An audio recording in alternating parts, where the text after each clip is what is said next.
I'm so happy that Pamela Anderson has gotten a Golden Globe nomination and now a SAG nomination for her performance in The Last Showgirl. Because now that The Last Showgirl is going to have an even wider release on January 10th, I highly recommend you checking it out if it's at your local theater. I was fortunate enough to watch it since I'm in LA back in December, and it's not an exaggeration when we say that Pamela Anderson is giving a career best performance. Because Pamela Anderson was able to bring a lot of her own life experiences and apply that truth and humanity to the character Shelley. If you're not familiar with the premise, it's about Shelley, who is part of this Vegas show that is about to close down after 30 years, and Shelley has to figure out what she's going to do after that. Hence being the last show girl, or is it the last show girl?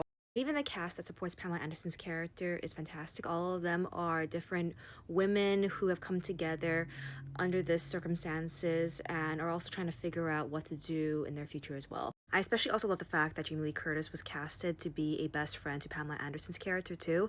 Because essentially these two are older women who have been in their fields for so long and have been disregarded because of their age.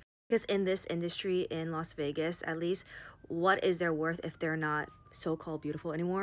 Beauty oftentimes is interconnected with youth. And I've also noticed recently that Jamie Lee Curtis has been supporting Pamela Anderson during the award season in the way that Jamie Lee Curtis was supporting Michelle Yeoh for Everything Everywhere All at Once. I would honestly argue that Jamie Lee Curtis gives a better performance in The Last Showgirl than in Everything Everywhere, but that's just me. The only male character in the supporting cast is Dave Bautista, and he has proven yet again that he is an incredibly hard worker and can give incredibly emotionally nuanced performances.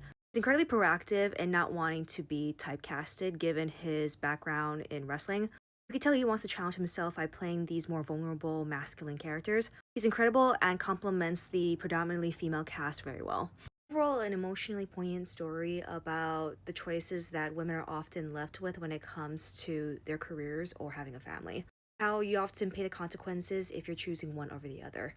I wouldn't call this role for Pamela Anderson a comeback per se. I think it's more the fact that everyone has finally caught up and realized that Pamela Anderson is an incredibly talented actress.